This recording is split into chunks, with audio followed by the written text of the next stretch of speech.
correlação entre QI e xadrez, e de um modo mais generalizado, entre QI e outras atividades intelectuais, especialmente matemática e ciência. Foram enviadas várias perguntas sobre esse assunto, e não vai ser possível analisar todas elas, mas algumas em especial foram mais interessantes porque elas tocam em pontos centrais que estão relacionados às diferenças que tem entre as diferentes atividades intelectuais. Por exemplo, um alto QI garante um alto desempenho no xadrez? Não, a resposta é não.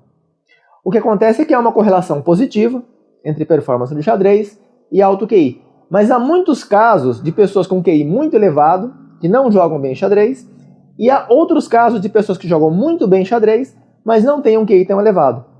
Isso acontece também em outras atividades, porém com níveis diferentes de correlação. No caso da física e da matemática, elas estão mais fortemente correlacionadas com a inteligência do que o xadrez. Seria importante comentar sobre outros aspectos, sobre os limites dos testes de QI, sobre as inacurácias do rating de xadrez, sobre a inflação no rating de xadrez. Então teria muitos pontos a serem comentados, que não vai dar para abordar todo aqui, senão vai ficar muito longo. Quem tiver interesse pode encontrar mais detalhes, tanto no nosso livro sobre 2 sistemas de rating de xadrez, quanto em outros livros nos quais eu também abordo esse assunto. Por exemplo, no Guia dos Apodídicos, em artigos que estão no nosso website. Tem também um vídeo nesse canal, no qual eu trato sobre métricas utilizadas para a medida da inteligência.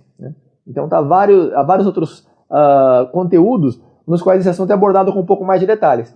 E em breve será publicado também o Livro de Ouro da Inteligência, no qual esse tema é dissecado com muito mais detalhes, ele é escrutinado com maior profundidade e maior riqueza em todos os pormenores, e uma análise muito mais rigorosa do que os conteúdos anteriores que já foram publicados nas últimas décadas, nos últimos séculos. Muito bem, eu vou começar fazendo uma distinção entre o que é QI, o que é o score num teste de QI, que não são a mesma coisa, o que é inteligência e o que são as habilidades específicas para diferentes atividades. No caso do QI, ele é a capacidade intelectual ajustada à idade. Então, se a pessoa tem, por exemplo, 130 de QI aos 3 anos de idade, a expectativa é de que ela preserve 130 de QI ao longo da vida.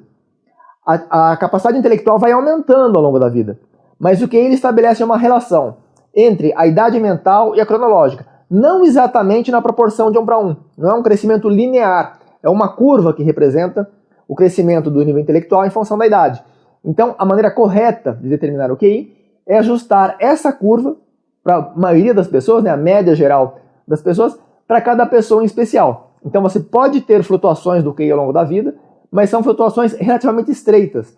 Se a pessoa tem 130 de QI na infância, a expectativa é de que aos 10, aos 15, aos 40, aos 60, ela vai continuar aproximadamente com 130. Se ela tem 150, aproximadamente vai continuar com 150. Porém, os 130 que ela tem aos 3 anos de idade, em nível absoluto de inteligência, representa muito menos do que ela vai ter aos 6 anos, aos 10 anos, aos 15 anos, etc. Há também um ponto de máximo da curva. Ela começa a crescer rapidamente, desde o nascimento. Na verdade, desde a fase embrionária já começa o desenvolvimento intelectual. Mas depois do nascimento prossegue nessa curva de crescimento. Até aproximadamente 15 anos tem um crescimento rápido. Dos 15 até os 25 o crescimento é mais lento.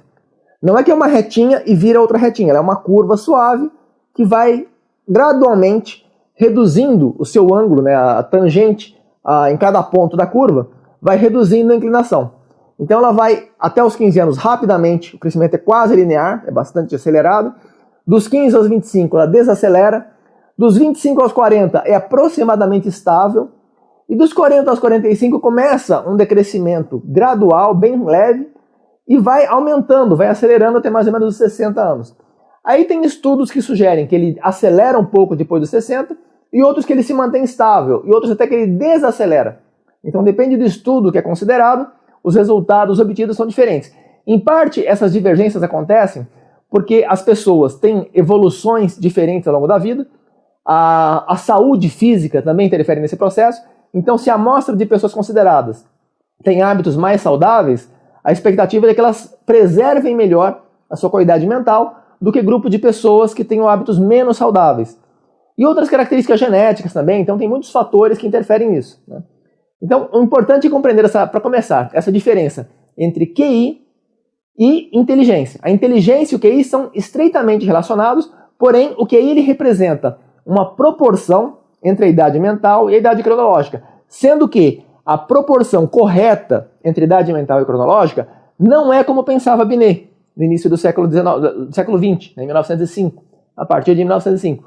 Na verdade, o Binet não falava em idade mental e cronológica, quem falava isso aí foi Stern, em 1912 mais ou menos. O Binet foi o autor dos primeiros testes de QI, mas que na época não eram chamados, não eram conhecidos como testes de QI.